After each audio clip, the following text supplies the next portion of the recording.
Once upon a time there was a king who was living in a big castle, in a wonderfully big castle, and he was known to be a quite benevolent, however melancholic king. Making decisions was a problem for him, and pulling through with things without his guides guiding him was also quite not so easy for him. And if you ask yourself what this king might have labored with, is that he was missing a very specific part in his life. He was missing his queen. So he was really interested in having a relationship and getting really down to the bones who he really is in relation with another one he can be intimate with.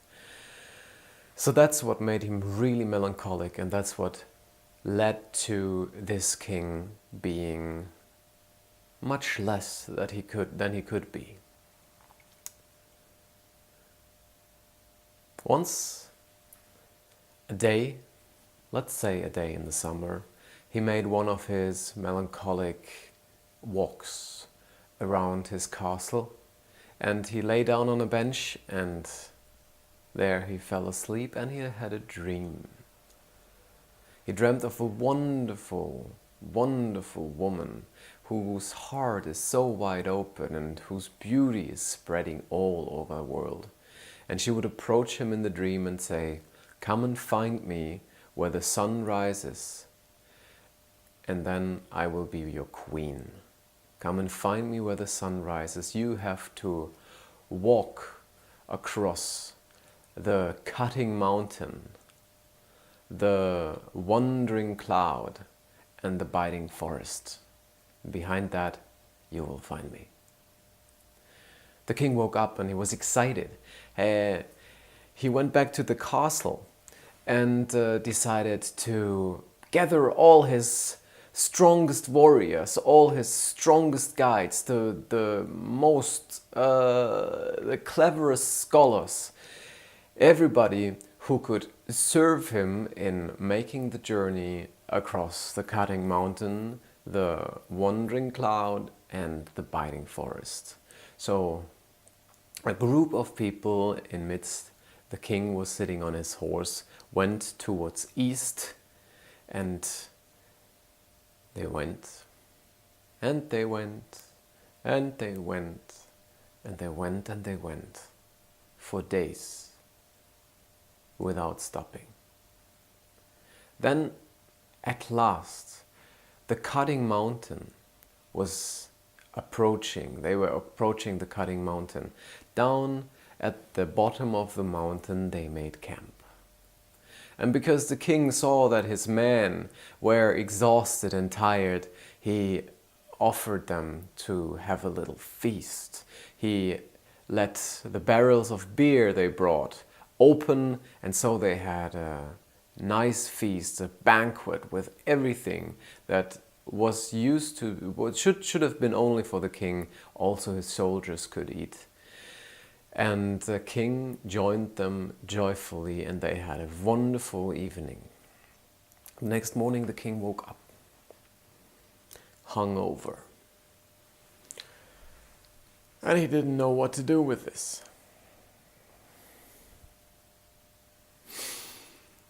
So he went to his physician, and the physician said, "Well, there is a new scientific method against hangover. It's called counter beer. So you drink another beer and then everything's gonna be fine." So he drank another beer, and that for whatever reason led to another beer, and that led to another beer, and that led to another beer, and also the next morning was not a morning to climb the cutting mountain.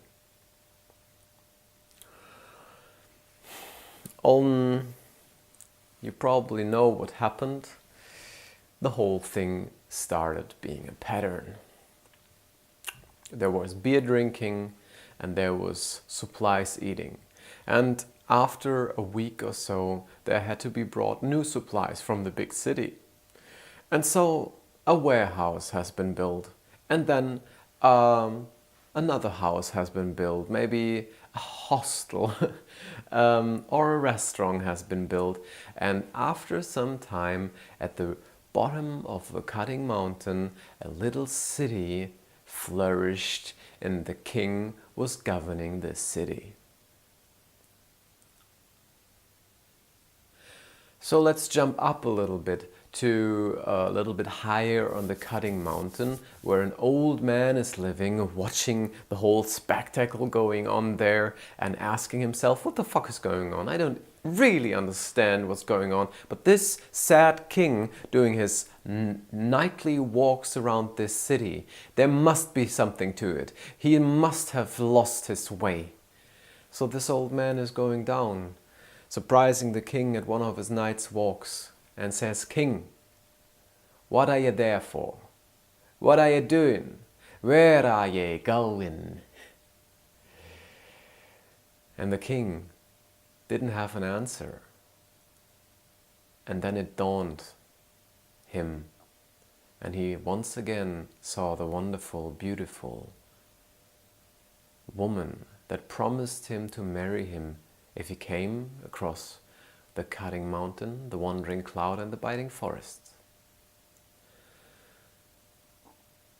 And the king looked at the old man and said, "Yes, I forgot my path, but now I know it again. I will stay in the city, and I will send all my soldiers, my best soldiers, to really get the queen and bring her to me." And the man said, "No, this is not what a king does. A king goes himself. And if you want to find your heart, you have to go yourself." That hurt. In the morning, before anybody was awake, the king took his little backpack and started climbing in the silence of the morning the cutting mountain. And he climbed up, and he cut his fingers and he cut his hands on the sharp edges of the stones of this mountain. And it was painful, but he didn't feel like going back. He didn't feel like finding his old life laying at the bottom of this mountain. So he climbed on and he climbed on, and with cut hands and a cut face and blood everywhere, he reached the top of the cutting mountain. And there it already was waiting for him, the wandering cloud, a big cloud of a thunderstorm cloud with an entrance where he could look inside, and he saw lightning and thunder in there, like lightnings striking into each other, striking into the clouds, fiery lightnings that would invite him with a voice of evil and fear and suck him in. And he knew that this was his path, so he took all courage he had and he went